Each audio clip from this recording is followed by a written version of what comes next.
Dans les quartiers nord, un phénomène inquiète les policiers depuis plusieurs mois. Des bandes de gamins ont décidé de mettre le feu aux cités. Brûler les voitures et les magasins est devenu un de leurs jeux favoris. Cette nuit, c'est cette voiture qui a été incendiée au pied d'un immeuble. Le feu risque de se propager aux habitations, une scène banale dans les quartiers nord.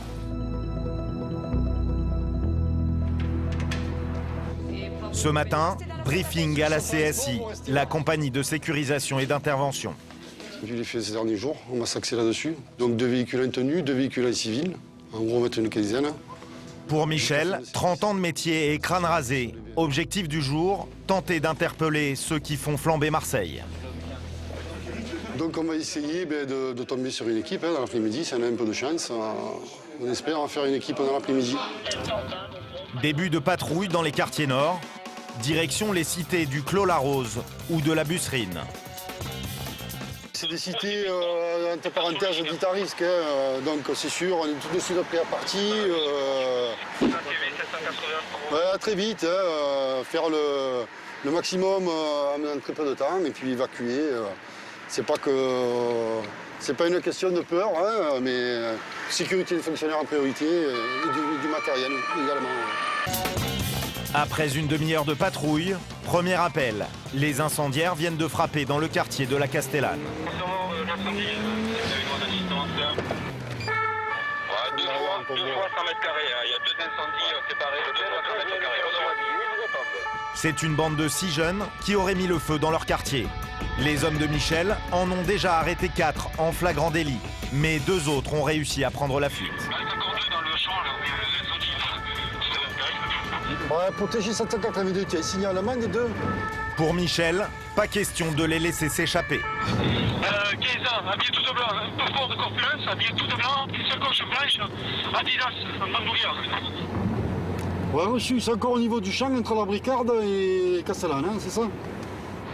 L'incendie menace le plus grand centre commercial de l'agglomération marseillaise. Ouais, ça s'est arraché vers le bas. Il y a du monde là-bas. Les pompiers viennent d'arriver.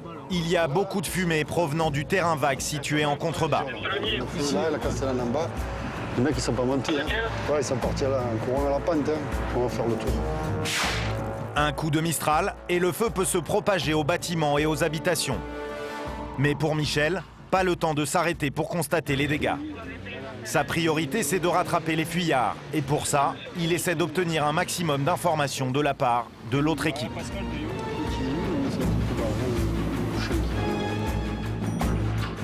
Ouais, ça va sortir où? Donne-moi une entrée là, ça va sortir où? On est sur Barnier. Il faut traverser la route pour aller sur la Castellane. Le bas, le deuxième, tout à l'heure avec un sac en matière. Un noir et un blanc. Ouais, c'est reçu. Là, il est là, il arrive à gauche. Vas-y, vas-y. Je prends la radio, moi. Rentre ta moitié, rentre ta bagnole. Tu dépasses-le un peu. Regarde-toi, pousse-toi! Malgré une intervention rapide, ils recevront un projectile sur la voiture. On a reçu le truc, là. Allez, vas-y, roule. Roule, on a été canardé une fois. Pour Michel, dans les quartiers nord, chaque interpellation est à haut risque. Ouais, mais voilà, c'est comme ça, on le vit quotidiennement, mais on est toujours vigilant. Voilà, on l'a vu, un jet de pierre sur le véhicule. Pour l'instant, il n'y a pas eu de dégâts, mais bon, un fonctionnaire de police aurait pu être blessé par la pierre. C'est à la sortie de la cité et hors de portée de tout projectile que Michel rejoint l'autre équipe qui a arrêté les 4 premiers pyromanes. Tous sont des minots du quartier. On en a 5 là, c'est bon. Parfait. 5 sur 6, c'est très bien. Bon quota. Jeune, là. On peut faire des bêtises comme ça. Des grosses conneries, ça. C'est jamais vous, c'est jamais vous. Tu as rien sur toi? Un interdit, un dangereux? On a vu. Briquet, machin, tout ça. Pris en flagrant délit, les jeunes pyromanes sont menottés et embarqués. Tous sont mineurs. Plutôt que d'aller à l'école, ils préfèrent jouer avec le feu sans toujours se rendre compte des conséquences de leurs actes. Là, ça peut être grave, il y a des habitations juste à côté, là. Donc, vu le temps aujourd'hui avec le vent, ça peut se propager aux habitations, mais ça peut devenir dangereux. Bêtise de jeunes, mais bon, qui peut se transformer en quelque chose de plus grave. Aujourd'hui, le drame a été évité. Mais ce n'est que partie remise, car les jeunes sont tous mineurs Et après quelques heures au commissariat, ils seront relâchés. Bon, apparemment, c'est tous des mineurs. Date de naissance. C'est pas vieux, mais ça va être comme ça. C'est sûr. À peine 13 ans pour le plus âgé des pyromanes, et encore plus incroyable, certains sont encore à l'école primaire. À Marseille, plus de la moitié des auteurs d'incendies, de vols avec violence et de vols à main armée sont des mineurs. La plupart du temps, ils ne sont donc pas poursuivis par la justice. Un phénomène très préoccupant. L'État doit assurer la sécurité des personnes et des biens. Et dans la deuxième ville de France, nous avons besoin d'effectifs de police supplémentaires. Face à cette flambée générale de violence, la CSI, la compagnie de sécurisation et d'intervention, a déclaré la guerre aux caïds des cités. Pour lutter contre ces délinquants, les membres de la CSI ont un arsenal digne de Robocop. Revue de détail avec Frédéric, spécialiste des armes de l'unité. C'est un calibre 9 mm, modèle Beretta 12S. Ensuite, il nous reste donc le fusil à pompe, le fameux fusil à pompe. Au sein du public, c'est quelque chose qui est assez impressionnant comme arme, d'aspect, et qui tire, ni plus ni moins, c'est un fusil de chasse, c'est du calibre 12 de chasse. Pistolet mitrailleur, fusil à pompe, les policiers de la CSI sont sur le pied de guerre. Vu le nombre de faits qui se déroulent sur Marseille à l'heure actuelle, c'est indispensable pour nos unités. Des armes qu'ils n'ont encore jamais utilisées. Mais la panoplie ne serait pas complète sans une nouvelle arme encore plus étonnante, le Cougar. Nous avons ce type de lanceur-là, un Cougar, modèle Cougar, qui est prévu donc pour lancer des grenades lacrymogènes. Toutefois, cette arme a été adaptée pour pouvoir tirer de la munition également, qui s'effectue en tir tendu, en modifiant l'arme, sur laquelle on a adapté des appareils de visée. Voyez. Deux armes en une, avec un seul objectif, enrayer la flambée de violence dans les cités marseillaises.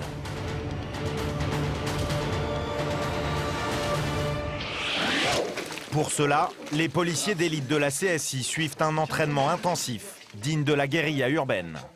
Ce matin, c'est séance de tir au pistolet. Vous vous alignez, mettez-vous face au cible. Vous dégarnissez vos deux chargeurs complets. Et c'est Frédéric, le spécialiste des armes, qui donne les instructions. 30 cartouches. Okay. Au programme, tir à balles réelles. Mon arme est vide. Objectif, riposter le plus vite possible en cas d'embuscade. Donc on a rechargé d'urgence, je vous rappelle ce que c'est, à savoir qu'on se retrouve dans cette position-là, rechargé d'urgence, j'ai mon deuxième chargeur en main, je laisse tomber mon premier, je viens engager le deuxième et je suis à nouveau opérationnel. Ok, pam pam, je peux renvoyer deux. Tireur, préparez-vous. Au coup de sifflet, vous allez progresser jusqu'aux poubelles, d'accord? Je rappelle que le premier coup de sifflet concerne le binôme alpha. Prêt? Allez, allez, couvrez-les, couvrez-les.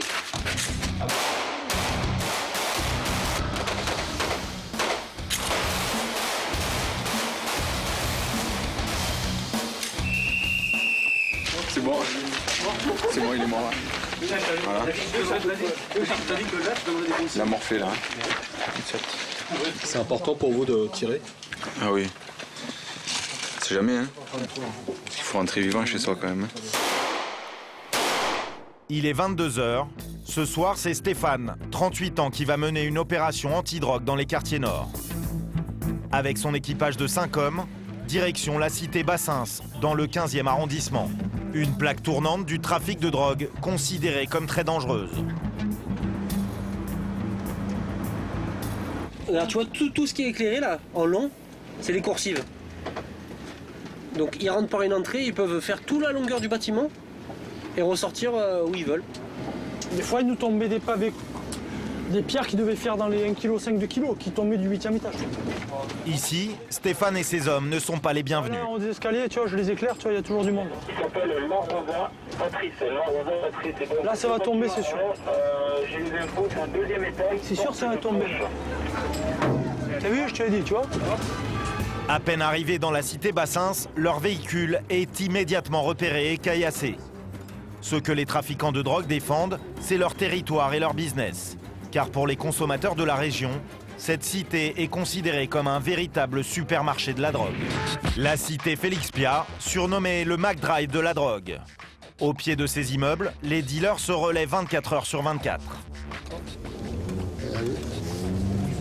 Ça gueule. Aussitôt prévenus par 2 guetteurs, les suspects s'éparpillent à l'intérieur des immeubles. J'ai deux qui sont montés en courant. Une course-poursuite s'engage avec les fuyards dans les cages d'escalier. Police! Un des jeunes s'est réfugié dans cet appartement au 5e étage. Bonne nouvelle pour les policiers, le jeune fuyard n'a pas eu le temps de se débarrasser de la marchandise qu'il conservait dans ce sachet en plastique. Il y en a pour quelques centaines d'euros à la revente, largement suffisant pour interpeller le dealer présumé. On est à quel étage là? Les policiers aimeraient alors perquisitionner l'appartement, mais surprise, le couple d'habitants n'a aucun lien avec le jeune. Il s'est réfugié chez eux, tout simplement car ils avaient laissé leur porte ouverte. Ça, c'est mon portable, ça. Ah, c'est là. C'est réfugié dans l'appartement. Il est rentré. Voilà, ils ont suivi. Ouais. 5e, il est rentré. Et a priori, les gens ne le connaissent pas. Christian, c'est toi qui étais derrière le jeune? C'est moi. Donc tu l'as vu qu'il le retenait, le gars? Ouais, le monsieur le retenait, je l'ai pris ici. Il l'a retenu pour toi ou? Non, le monsieur voulait pas qu'il rentre. Bon, il a jeté le téléphone sous la table. Voilà. Ici, là. Et le produit, il avait sur lui. Le produit avait dans la sacoche. Donc là, il est chez des gens, mais ils ne sont pas complices. Donc, C'est pour eux d'essayer de se réfugier dans les habitants. Ouais, ben, toutes les portes ouvertes sont les bienvenues pour eux. Ils essaient de se cacher là où ils peuvent. Le jeune garçon n'a que 17 ans. Il est sorti la semaine dernière d'un centre de détention pour mineurs. Tu veux savoir si tu vas aller en prison? Pour le moment, tu y vas.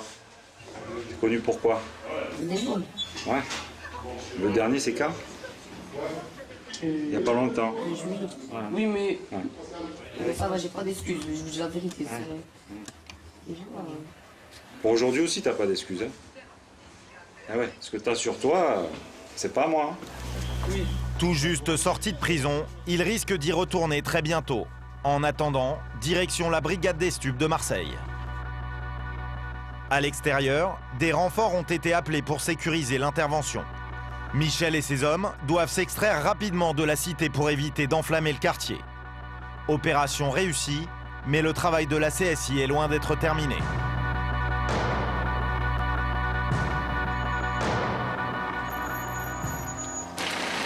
Le lendemain matin, c'est une autre mission tout aussi dangereuse qui attend les hommes de la CSI. Pour la mener, Pascal, un des chefs de l'unité d'élite.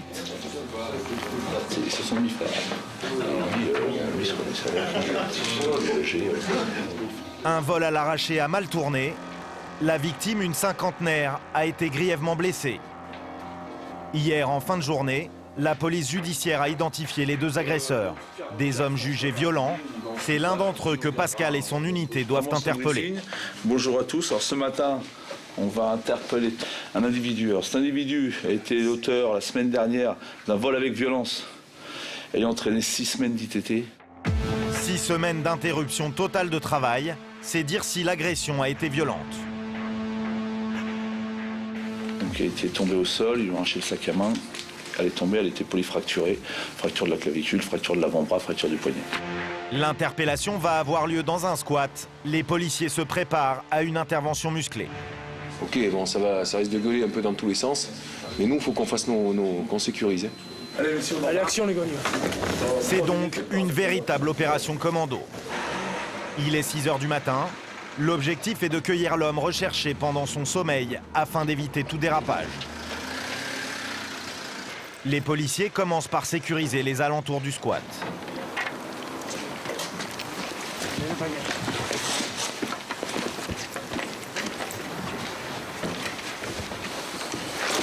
Une fois la porte défoncée, il faut trouver le suspect le plus rapidement possible.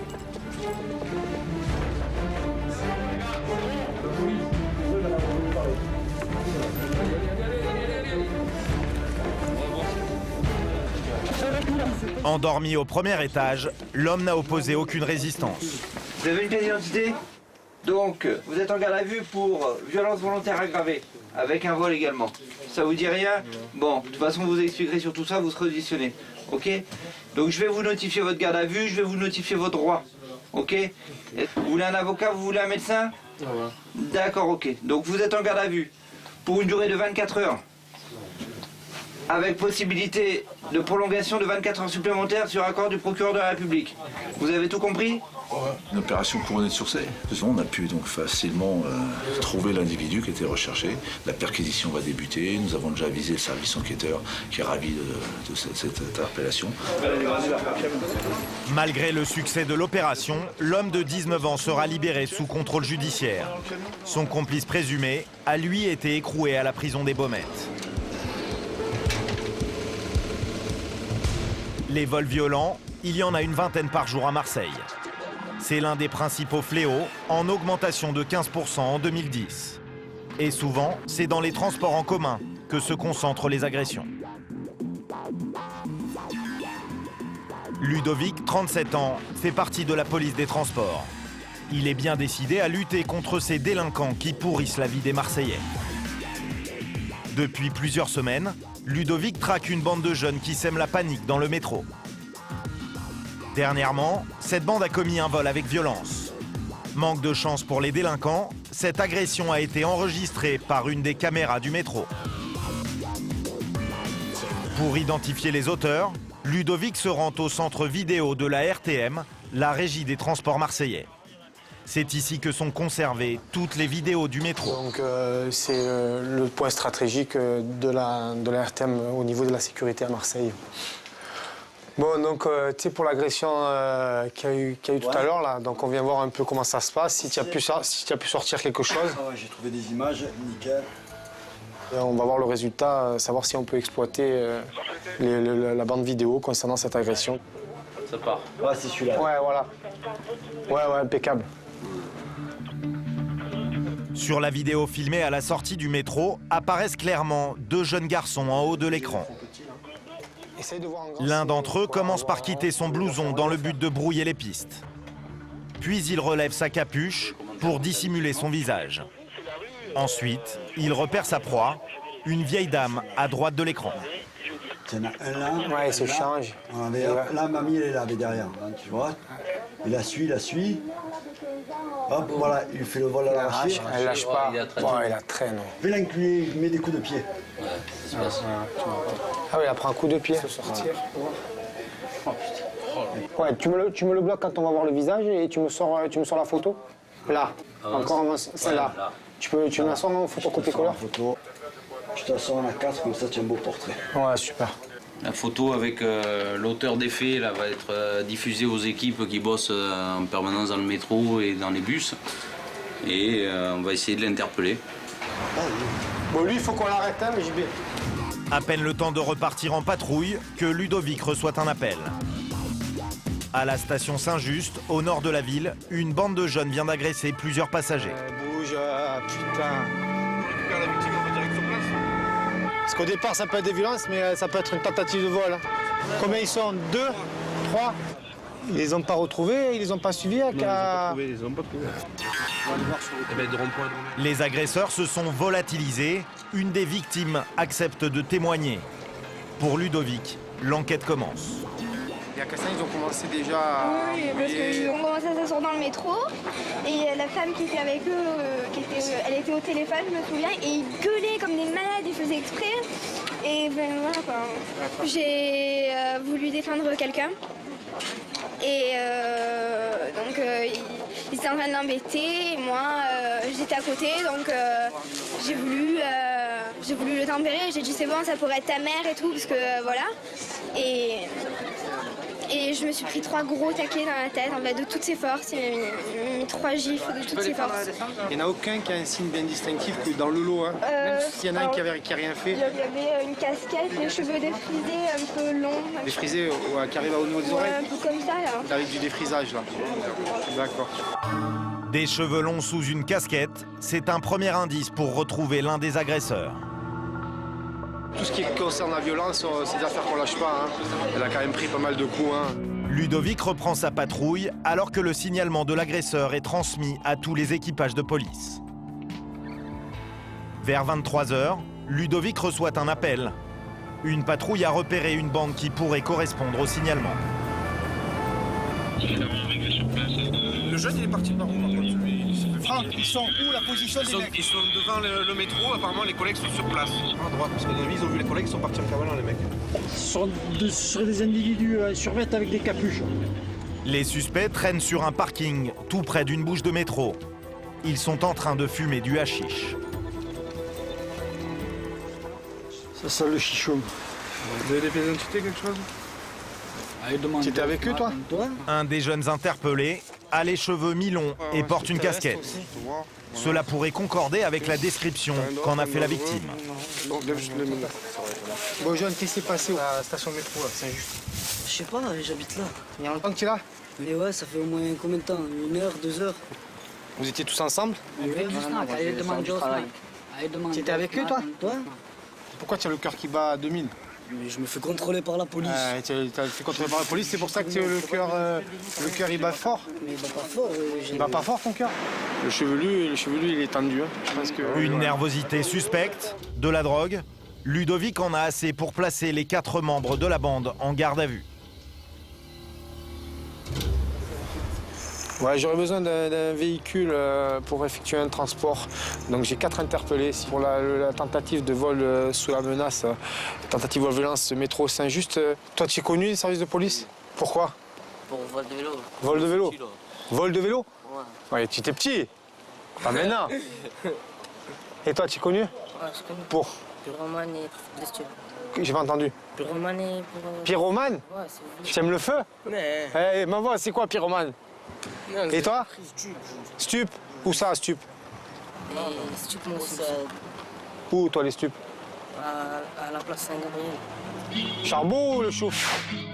Dans l'argot des trafiquants de drogue marseillais, le charbot est le dealer, tandis que le chouf est le guetteur.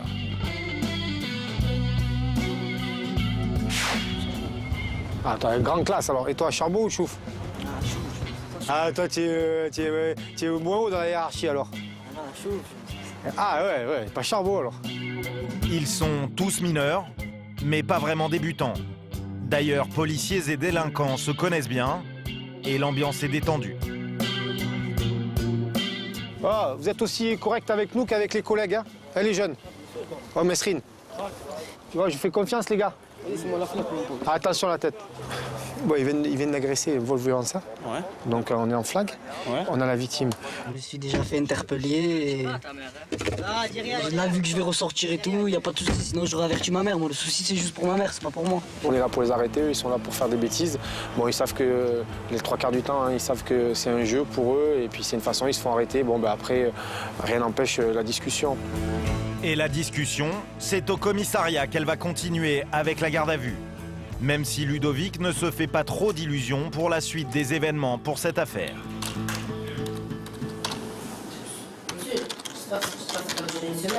Mais tu es malade ou quoi? Au pire, demain matin, tu es dehors.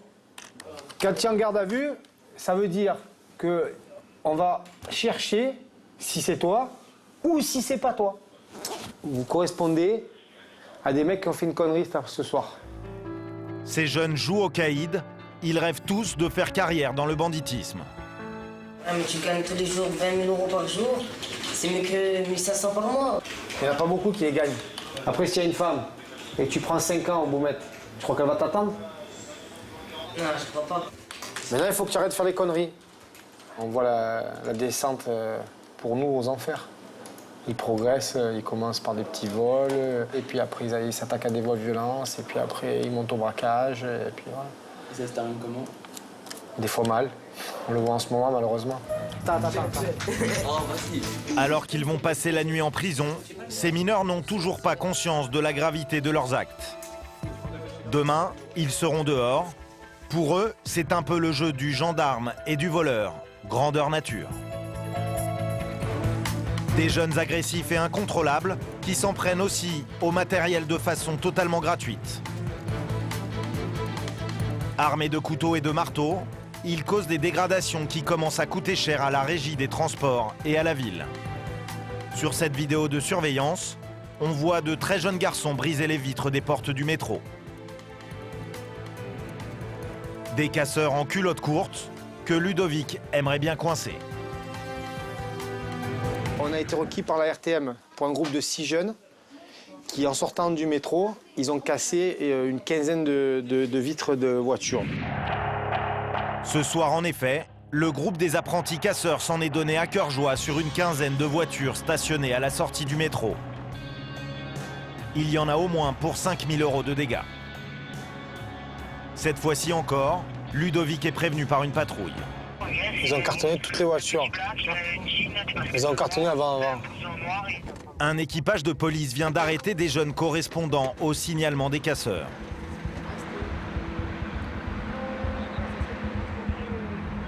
On a couteau, les portables, faut qu'on les passe. Oui. Ils ont 3 points d'arrêt. Mais ça va. Ça c'est pas un problème. Mais ils ont cassé 15. J'attends. Ils ont passé 15 voitures hier. Ouais. Allez. Descends là. Descends. Jeune, viens là. Viens là. Tu habites où toi? Laurier. Au Laurier? Viens là. Celui que les policiers considèrent comme le chef des casseurs n'a que 13 ans.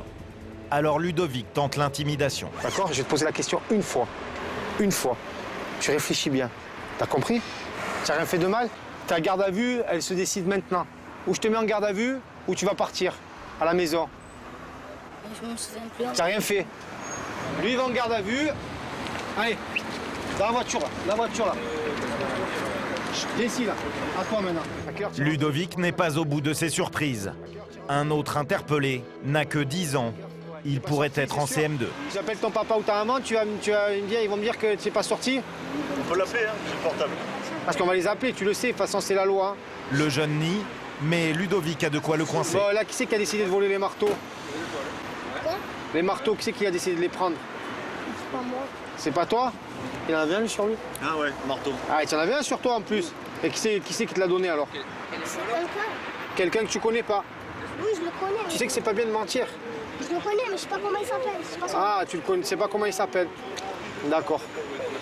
Bon, allez, va te mettre au chaud dans la voiture. Allez, bien. Recherche positive, c'est bien les individus qui ont dégradé plusieurs véhicules. Donc on a fait bloquer les vidéos. Par contre, il nous faudrait un véhicule pour effectuer le transport. On se trouve boulevard Alphonse Aliès. Les collègues, ils ont fait une bonne pêche aujourd'hui, donc il y a pas mal de contribuables qui seront contents de savoir qui leur a cassé leur voiture hier soir. Affaire réglée pour Ludovic, mais pour les jeunes, celle-ci ne fait que commencer. Direction le poste de police. Ce soir, ils ne rentreront pas chez papa-maman. Et ce sont les policiers qui vont les border. Capitaine, bonsoir, bon café. Bonsoir. Vous allez bien? Ça va? Aujourd'hui, les collègues en tenue, ils les contrôlent. Il y en a certains qui avaient que le brise-glace, il y en a certains qui avaient que le couteau, et il y avait des champions qui avaient et le brise-glace et le couteau. Des brise-glaces et des couteaux à cran d'arrêt, c'est bien le matériel utilisé par ces casseurs qui devraient être sur les bancs de l'école primaire. Le problème, c'est que ce type de délinquance est devenu banal. Ça vous fait quoi quand vous recevez des enfants? Parce qu'on peut appeler ça des enfants quand même. Ça nous... On se dit qu'on est impuissant. Voilà. Avec tout l'arsenal qu'on a judiciaire, malheureusement, on n'a pas de réponse adaptée à leur cas. Des jeunes des cités qui semblent agir en toute impunité, mais ce n'est pas le seul problème à Marseille. En centre-ville, c'est une autre forme de délinquance qui fait rage autour du Vieux-Port. L'endroit est fréquenté par la jeunesse marseillaise qui en a fait son terrain de jeu.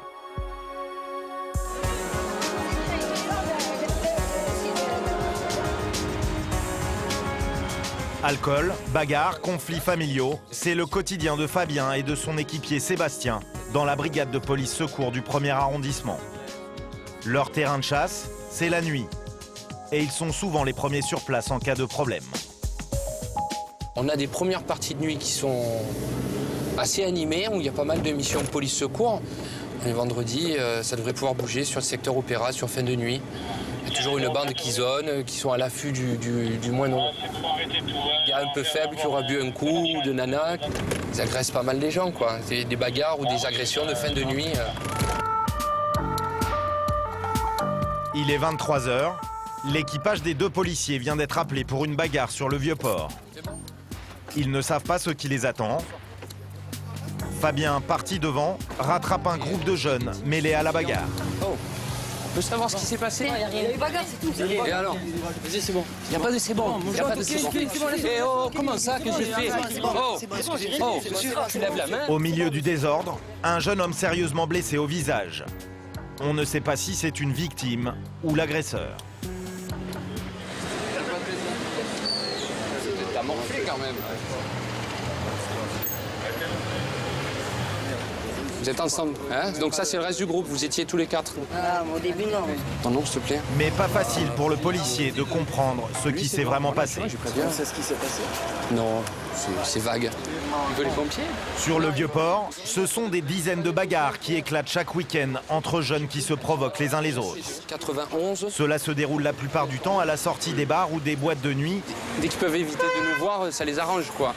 Il se peut qu'il y ait une deuxième mi-temps pour cette affaire un peu plus tard. On verra, on sera appelé à nouveau, c'est certainement pas eux qui appelleront. Et puis voilà. Un début de soirée habituel pour Fabien. Le Vieux-Port reste un endroit particulièrement chaud, le point de ralliement préféré de tous les jeunes Marseillais qui viennent parader ici.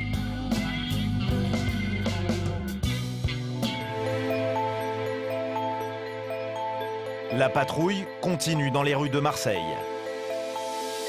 Mais très vite, Fabien et son collègue Sébastien sont appelés sur une nouvelle affaire. C'est un conducteur libre en petit des véhicules en stationnement. Ah ouais, d'accord. Cette fois, il s'agit d'un accident de voiture où l'alcool serait en cause. Ils se rendent immédiatement sur place. L'accident s'est produit dans le quartier de Baille, situé dans le 5e arrondissement de Marseille. Dans la rue, un attroupement s'est formé autour du conducteur. Il est complètement ivre. Qu'est-ce qui s'est passé? Voilà, monsieur, j'ai bu, j'ai fait n'importe quoi, j'ai cassé la voiture. C'est vous le conducteur? Voilà. C'est moi. Voilà, vous voulez mon papier, je voulais vous présenter vos papiers. TEN 13 de TV6 sur place rue Brandis. Plusieurs voitures en stationnement ont été défoncées. Les dégâts sont importants. Le propriétaire d'un des véhicules endommagés est présent. C'est ce riverain qui a été réveillé par la violence du choc. Vous êtes sorti, il s'est passé quoi?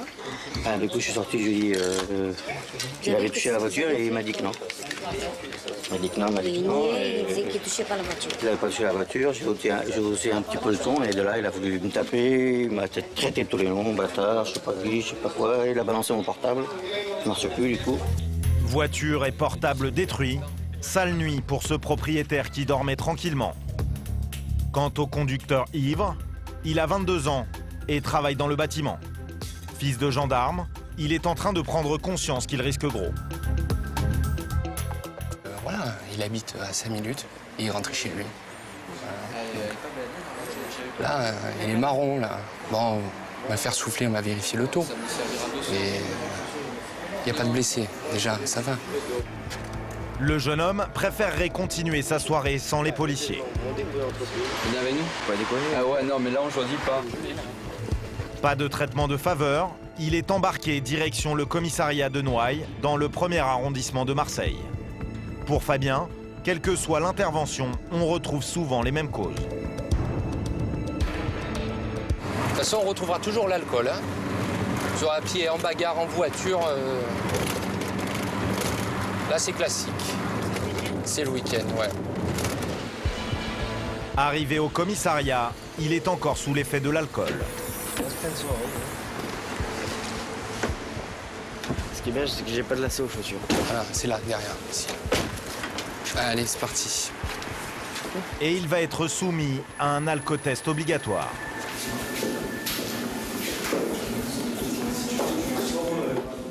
J'ai le droit de tricher? Ouais, avec la machine, tu peux. Ouais, c'est une machine. Tu souffles sans t'arrêter tant que ça siffle. Voilà, encore. C'est bon? Ah, t'as le joli taux. 0,87 mg par litre d'air expiré. Il faut multiplier par 2 pour obtenir le taux d'alcool dans le sang. Voilà. Ah, ça fait 1,8 g presque. Comment ça fait? C'est 3 fois plus que le seuil toléré, l'équivalent d'une demi-bouteille de whisky. Il passera la nuit en cellule de dégrisement. Jugé par le tribunal de Marseille, il sera condamné à 6 mois de retrait de permis et 1 500 € d'amende. Mais la nuit est loin d'être terminée pour les 2 gardiens de la paix de police secours. Ben là, on va essayer de patrouiller sur un peu tout le secteur centre. Bon, il se passe quand même beaucoup plus de choses sur l'hypercentre, un peu moins sur les arrondissements 6e, 7e, bien qu'il se passe des choses, mais pour chercher, pour essayer de trouver une infraction quelconque, que ce soit du routier ou une agression, on peut tomber en flaque dessus. Ça, c'est l'inconnu, quoi. Leur zone d'intervention, ce sont ces rues étroites situées sous la Bonne Mer. Des quartiers pittoresques, typiques d'une ville méditerranéenne, où vit une population mélangée qui a parfois du mal à cohabiter. Il est 1h du matin, nouvelle intervention pour Fabien et son coéquipier dans les rues de Marseille.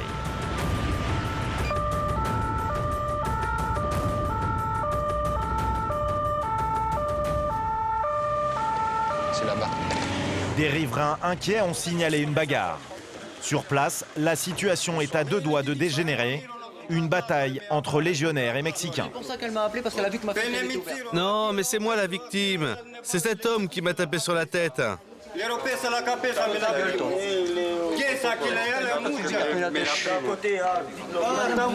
Les 2 légionnaires qui habitent dans la rue sont prêts à en venir aux mains. Ouais, entre 30, 25, 30. Attention, hein. Attention. Des gestes sans équivoque. Il y a un général qui... Alors, toi... Attends, Steph, je te rappelle. Parce que là, j'ai... Ici, on travaille que la nuit. Attends. C'est bien. Monsieur. C'est bon, merci. C'est bon. Oui. Fabien essaye de calmer le jeu et de comprendre l'origine de la bagarre. D'accord. Un des légionnaires donne sa version des faits. Lui, plus 2 collègues qui se sont barrés. Il y en a 2 qui se sont barrés en haut. D'accord. Qu'est-ce qui s'est Ils étaient en fait? train de défoncer la porte de madame pour se barrer. Son domicile, la porte du domicile, Voilà. là-haut. Non, celle-là. Pour demander des cigarettes et à manger. Madame, elle a dit j'ai rien. Donc elle a dit va-t'en. Donc elle a eu peur. Et comme elle m'a vu, elle m'a appelé parce qu'elle sait que je suis légionnaire. Ouais. Donc elle m'a dit vous pouvez venir s'il vous plaît. Puis j'arrive. Moi, je suis seule avec les 2 filles. J'ai eu peur, je me dis honnêtement. Face à ces accusations, Fabien et son collègue décident de procéder aux vérifications d'usage sur les 2 hommes qui troublent la tranquillité du quartier. Le premier se laisse faire, mais l'autre se montre plus récalcitrant.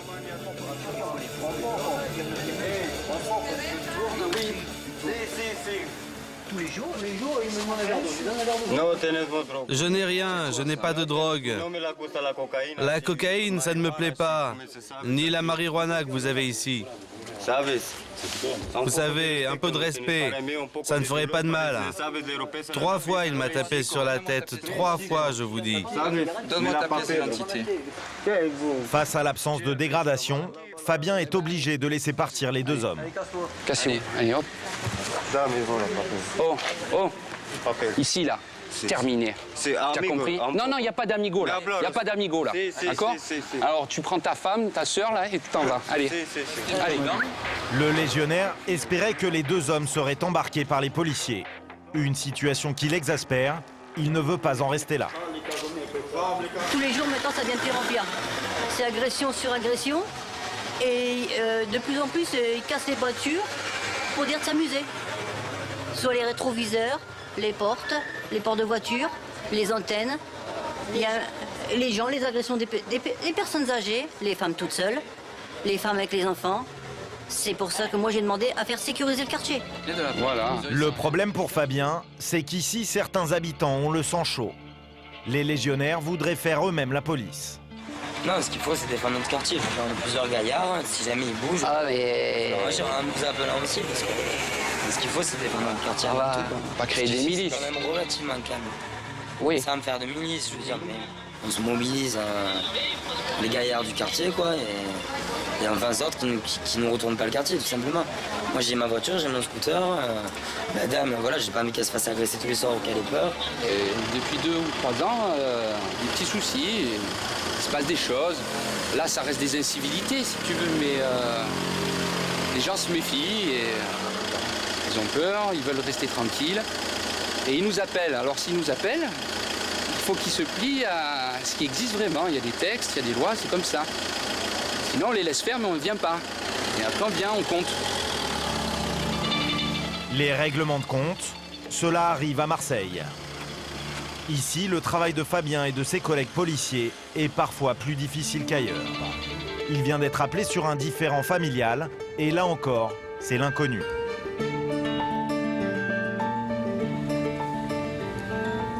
On n'en sait pas plus. On ne sait pas de quand date l'appel. Ça arrive souvent? Oui. Mais c'est pas toujours avec des violences ou le mari massacre la femme. Non, des fois, c'est des disputes qui devraient rester dans la sphère familiale, mais bon, ben, les gens appellent la police. C'est cette femme qui a passé l'appel. Bonsoir, madame. C'est moi qui vous appelle. Et là, ce soir, pourquoi vous nous appelez? C'est qu'il y a un souci. Voilà, c'est moi parce que là, j'en peux plus. Ça fait 3 ans, j'en peux plus, je vais avec lui. Et moi, j'ai 22 ans, il a 52 ans. Chaque fois, il me frappe. Il traîne avec les filles. C'est les putes. Il paye, il nique. Il vient à la maison. Il ne veut pas me donner les sous. Il me fait travailler comme un chien. Là, j'en peux plus. Elle est là. Objectif de Fabien, trouver le compagnon de cette jeune femme âgée de 30 ans de plus qu'elle. A priori, c'est une histoire d'argent et d'infidélité qui est à l'origine de la crise. Je travaille tous les jours, il cache les sous, il traîne avec les filles, partout, il ne me respecte pas. Là, on a... Ne criez pas, madame. Si vous nous avez Non, appelé... je ne crie pas, je suis comme ça. Voilà, avec les nerfs, c'est moi. Voilà, avec mes nerfs, c'est moi qui la casse. La nuit, il s'appelle, mais... L'homme accusé de violence, c'est lui, avec son bébé dans les bras. C'est là. Fabien découvre un couple des plus insolites. Moi, j'étais marié avec sa mère. Et voilà, on était séparés. On est un enfant, ça fait 3 ans qu'on est ensemble. On travaille ensemble, on paye notre loyer, on paye ce qu'il y a. Et ce qui reste, il reste. Ce qui ne reste pas, il ne reste pas. Bah, vous vous doutez bien qu'on n'a pas la même version de l'autre côté. Hein. Non, non, non. Voilà. Fabien et son collègue Sébastien se transforment en conseillers conjugaux. Pour eux, une seule solution, et elle est plutôt radicale. Et vous vous séparez, le point c'est tout. De toute façon, vous ne pouvez plus vivre ensemble. On est. Hein, voilà. Bon, vous passez au-dessus de tout ça. Demain, chacun prend ses affaires, vous vous organisez. C'est fini. Voilà. Alors que l'homme cherche à faire place nette, Fabien reprend son rôle de policier pour une dernière mise en garde. J'espère qu'on ne sera pas rappelé, parce que de toute façon, vous savez que ça se finira. Pour moi, il n'y a pas de problème. Donc, vous n'allez même pas la voir. Non. Et elle reste dans son coin, vous restez dans votre coin. D'accord ? Calmer des situations qui peuvent facilement dégénérer sans que cela ne se termine au poste, c'est une des missions de la police marseillaise. C'est juste des gens qui se supportent plus. Il y a une grosse différence d'âge. Elle n'a pas de famille sur place, elle n'a rien, la personne, qui c'est qu'elle va appeler? Elle appelle la police. Voilà. Les appels de police secours que reçoit Fabien ne sont pas toujours aussi dramatiques.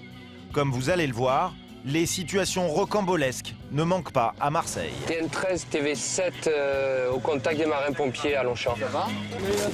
Cette fois, ce sont les pompiers qui ont appelé. Ils transportent une vieille dame. 74 ans, qui est bourré, qui fait que nous insulter. Donc là... Vous la transportez pourquoi? Ah non, je la transporte pas. Ah bon? Elle a rien, elle est juste sous. Une vieille dame complètement ivre, qui ne nécessite aucun soin, et accompagnée de son mari. Qu'est-ce qui se passe? J'en ai marre de vivre avec des cons. Qu'est-ce qu'on va faire? Quel âge vous avez, madame? Dites-moi. 73 ans? Madame, vous savez ce qu'on va faire? Parce qu'à 73 ans, je ne vais pas vous mettre en cellule de dégrisement quand même. Ça va? Ah bon, je sais pas. Quand même. C'est fait, heureusement, on n'est pas en bon état. On va vous ramener à la maison, ça sera plus simple. Gérer des situations cocasses comme celle-ci, cela fait partie du quotidien de Fabien. Et le policier s'est resté humain avant tout. Ah non, la pauvre, un peu chère. On va la ramener à la maison, ça sera plus simple pour elle. Pas d'alcotest pour la vieille dame, totalement ivre. Voilà. Elle est ramenée chez elle avec son mari. Pour ce traitement de faveur, elle tient à remercier Fabien de façon très chaleureuse. Non, on se connaît pas assez. Vous êtes gentil. Je suis timide. Merci. Allez, vas-y. Il le prend avec humour. C'est la 4e dimension, là. Elle est gratinée, hein. Elle en peut plus, lui aussi, hein, il est bouilli. Hein. Enfin... Mais bon, j'avais pas le cœur à les mettre en cellule quand même. Ils sont à la maison, ils sont à bon port, c'est bon. Là, c'est difficile de pas se marrer. Là. Ah, tu peux pas garder ton compte, c'est pas possible. Ah ouais, je lui ai plu. Ça me vexe un peu quand même. Hein.